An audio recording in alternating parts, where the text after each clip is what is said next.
सियावर राम जय जय राम, मेरे प्रभु राम जय जय राम। जय मंगल भवनिय मंगलहारी, द्रवहु सो दशरथ अजिर बिहारी।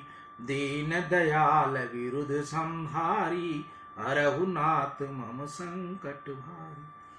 सियावर राम जय जय राम, मेरे प्रभु राम जय जय राम। मैं ईशु हरवानी तुलसी की माला गंगा दर्शन से रोज आपको गंगा दर्शन लाइव दिखाता हूं, वह पंचांग बताता हूं। आज का शुभ पंचांग वैशाख मासे कृष्ण पक्षे प्रतिपदा गुरुवार, विक्रम संवत 2081, तद अनुसार 25 अप्रैल 2024। आज प्रतिपदा प्रातः 6:45 तक की है, तत्पश्चात द्वितीया। आज का विशेष दिन विंचुड़ो सर्वार्थ सिद्धि योग, प्रतिपदा तिथि की वृद्धि। सूर्य राशि मेष, चंद्र राशि तुला, दिशा शुल दक्षिण, अग्निवास पाताल, तत्पश्चात पृथ्वी, नक्षत्र वे शाखा। आज का पंचांग मैंने आपको बता दिया। अब चलते हैं तत्वार्थ रामायण, जो प्रसंग हमने कल आपको बताया था विद्या अध्ययन का। आज का विद्या अध्ययन रहेगा, कल का रहेगा रामम देही।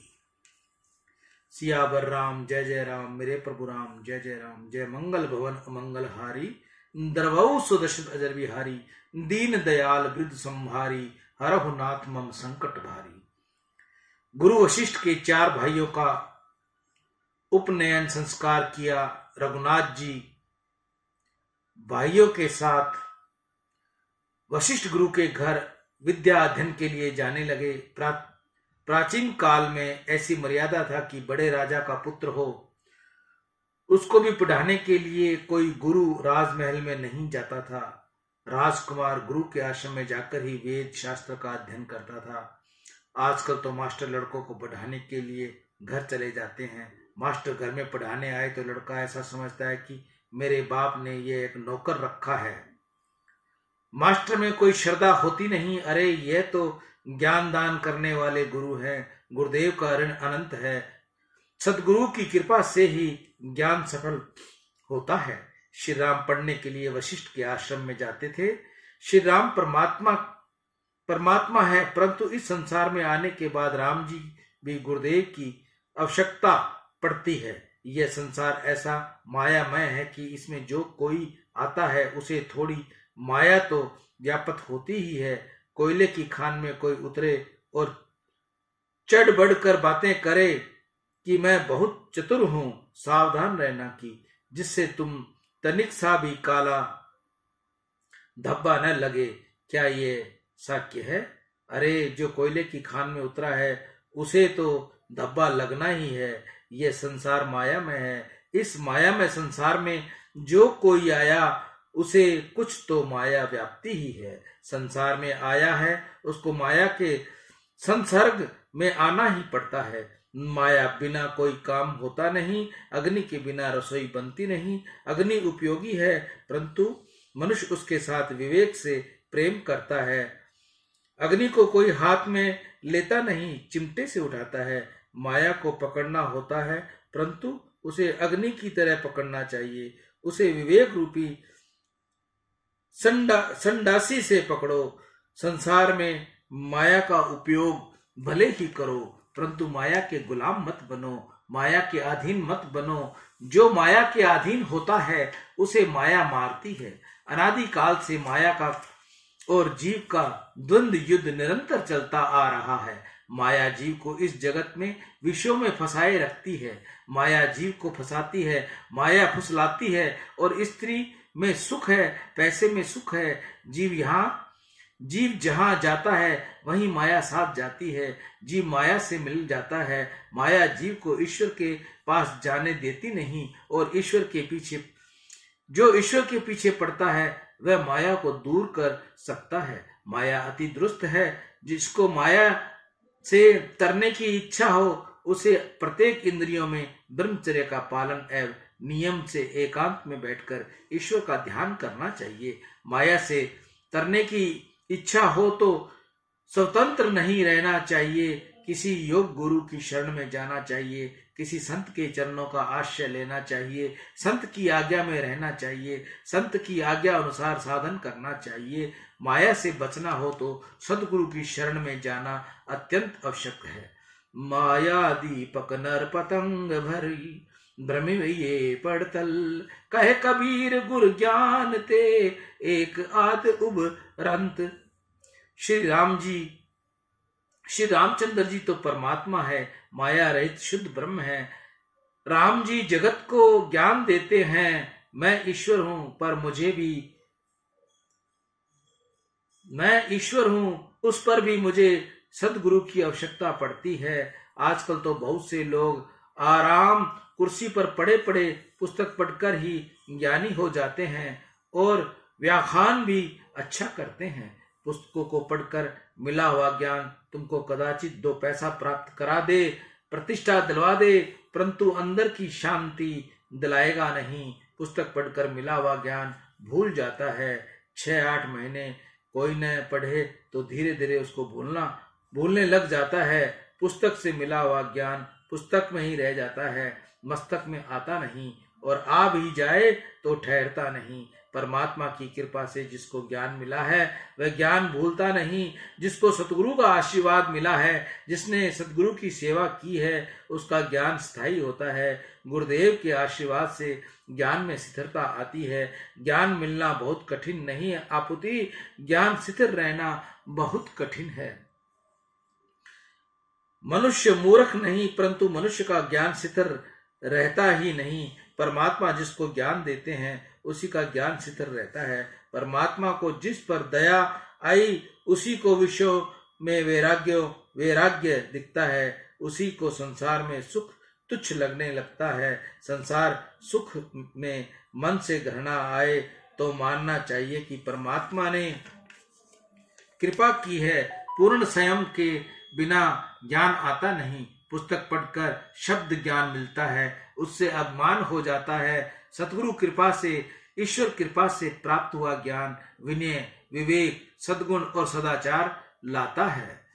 पारस के परसन्नते कंचन भई तलवार, तुलसी तीनों ना गए धार मार आकार।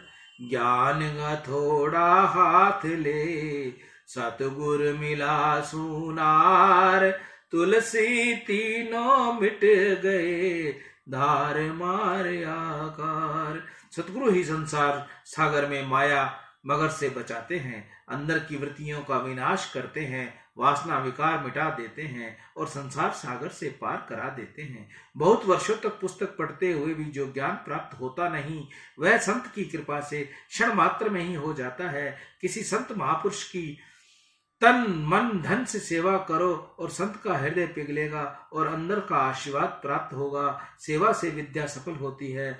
राम जी गुरुकुल में रहकर गुरु जी की सेवा करने लगे। श्री कृष्ण ने भी संदीपन ऋषि के आश्रम में रहकर गुरु की खूब सेवा करके ज्ञान प्राप्त किया था। भगवान शंकर पार्वती से कहते हैं, देवी, जिस परमात्मा की श्वास में वेद प्रकट हुए हैं, वे ही भगवान आज वशिष्ठ गुरु के घर पढ़ने बैठे हैं। धनुर्वेद का अध्ययन प्रभु की वहां किया है, समस्त वेद शास्त्रों का अध्ययन किया है। राम जी ने वशिष्ठ जी के पास पैसा कमाने की विद्या नहीं पढ़ी, आध्यात्मिक विद्या पढ़ी है। आत्मा का स्वरूप क्या है, आत्मा परमात्मा क्या है, कैसा है, आत्मा परमात्मा का संबंध क्या है, ये जगत क्या है, जीवन क्या है, जीवन का लक्ष्य क्या है, इस आध्यात्मिक विद्या का राम जी ने अध्ययन किया है। आजकल अधिकतर स्कूल कॉलेजों में पैसे कमाने की विद्या पढ़ाई जाती है। जीवन में पैसों की आवश्यकता है, परंतु पैसा मुख्य नहीं, परमात्मा मुख्य है। अपने ऋषियों ने धन को साधन माना है, साध्य नहीं। पैसा कमाने की विद्या तो वेश्या को भी आती है, वेश्या भी पर्याप्त धन कमाती है। पर धन पर मन हरन को, वेश्या बड़ी परवीन, तुलसी सोई चतुर्था, राम चरण लवलीन। पैसा कमाने की विद्या कोई विद्या नहीं, आध्यात्मिक विद्या ही विद्या है। संसार बंधन से छुड़ाने वाली विद्या ही सच्ची विद्या है। आजकल ज्ञान तो बहुत बड़ा है, परंतु ज्ञान का उपयोग छल कपट करने में ही होता है। यह भी क्या ज्ञान है, यह कोई विद्या कही जा सकती नहीं। सच्ची विद्या तो यह है कि जिसको प्राप्त होने पर आत्मा स्वरूप का ज्ञान हो। शरीर और इंद्रियों का सुख मेरे सुख नहीं, मेरे शरीर से मैं भिन्न हूँ, शरीर से आत्मा अलग है, ऐसा ज्ञान प्रदान करे। वही विद्या सच्ची है। सच्ची विद्या वही है जो जीव को प्रभु के चरणों में ले जाती हो, मुक्ति दिलाती हो।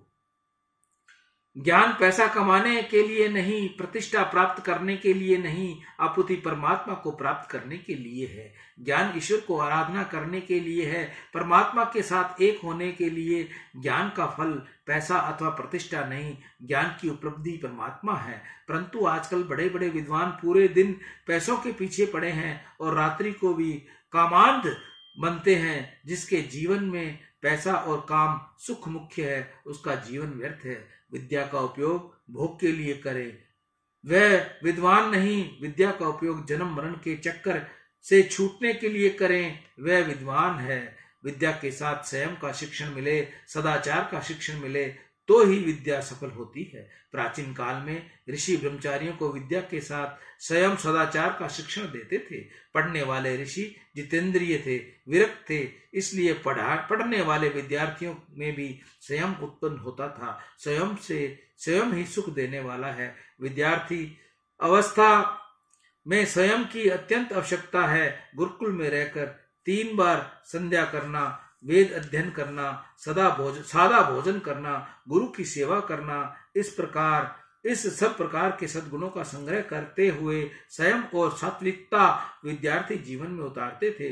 बड़े बड़े राजाओं के बालक भी गुरुकुल में रहते हुए सादा भोजन करते थे और सादा जीवन व्यतीत करते थे। गुरु के संस्कार विद्यार्थियों में आते हैं। आजकल पढ़ाने वाले शिक्षक आचार्य विलासी होते हैं, इसलिए पढ़ने वाले विद्यार्थी विलासी बनते हैं। डिग्री मिले, इससे गुरु का अधिकार मिल नहीं जाता। विलासी जीवन बिताने और वह शंकराभाष्य पढ़ाए, उसका कोई अर्थ नहीं। गृहस्थी आश्रम विलासी जीवन व्यतीत करे, वह लक्ष्य है। परंतु विद्यार्थी विलासी जीवन बिताए, यह बिल्कुल लक्ष्य नहीं। विद्यार्थी विलास में फंसे तो विद्या का नाश हो जाता है। भारत में जब तक ब्रह्मचर्य आश्रम था, तब तक भारत भूमि दिव्य थी। ब्रह्मचर्य की प्रथा छिन्न भिन्न हुई, तब से अपने देश की दशा बिगड़ने लगी। एक साधु ने हमसे कहा, अपने भारत की दशा कहाँ से बिगड़ी? इस देश में सिनेमा रेडियो आए, तब से भारत की दशा बहुत ही बिगड़ने लगी। शैक्षणिक से दूषण का प्रवेश हुआ, जब से बहुत ही बिगड़ी। लड़के लड़कियां एक साथ पढ़े और संयम रखे, यह कठिन है। शास्त्र में लिखा है कि स्त्री का शरीर अग्नि के समान है और पुरुष का शरीर घी से भरा हुआ घड़ा है। तनु अग्नि प्रमदानाम धर्त कुंभ में पूनाम। अग्नि के पास घी रखोगे तो पिघलेगा ही, इसलिए ब्रह्मचारी स्त्री का स्पर्श न करे, स्त्री का चित्र भी न देखे, श्रृंगार के गीत सुने नहीं और गाए भी नहीं। कर्म से संयम का पालन करे। श्री रामचंद्र जी ने पूर्ण संयम का पालन किया। छोटी अवस्था में थोड़े समय में ही उन्होंने वेदाभ्यास में निपुणता प्राप्त कर ली। विद्या अध्ययन के उपरांत श्री राम जी के पिता की आज्ञा लेकर तीर्थ यात्रा करने गए। वहां से लौटने के पश्चात उनके मन में उदासी छा गई। भगवान की यह लीला थी। परमात्मा को इसके द्वारा जगत को वैराग्य का उपदेश दिलाने की इच्छा थी। राम जी उपदेश देते हैं, आचरण से वह बहुत बोलते नहीं, परंतु आचरण करके बताते हैं। राम जी जीवन में वैराग्य का आचरण करके बताया। राम जी उस समय 16 वर्ष की अवस्था थी। वे विचारने लगे कि जो आज खिला हुआ है उसे कल मुरझाना है, कुमलाना है। आज तो सुंदर दिखता है, वह एक दिन कुमलाना है। जिसका आज विकास है, उसका आने वाला कल भी विनाश है।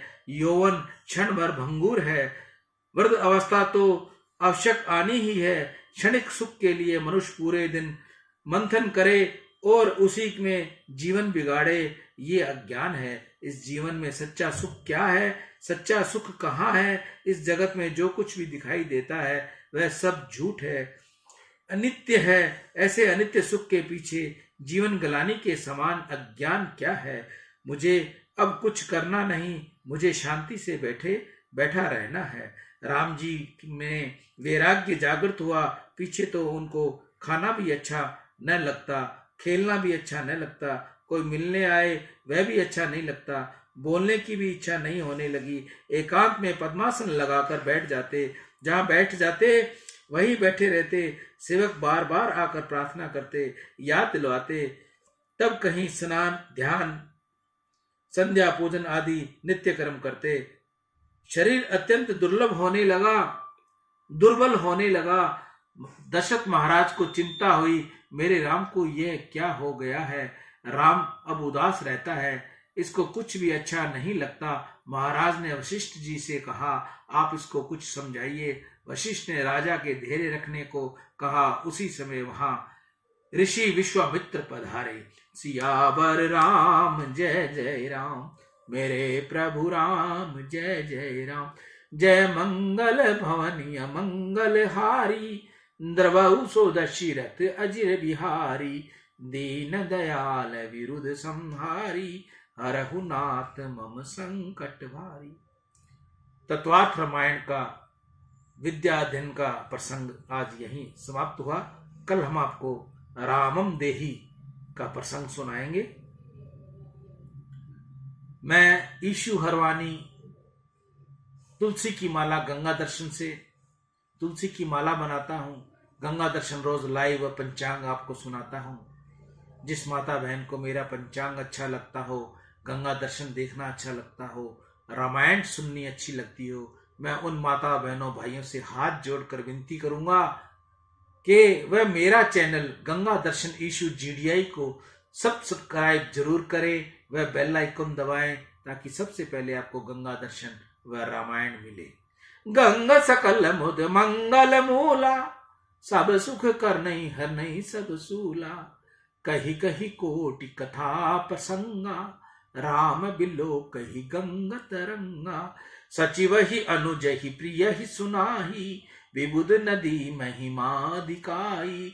मजनु कीन पथ शम गयहु, सुचि जल पियत मुदित मन भयहु।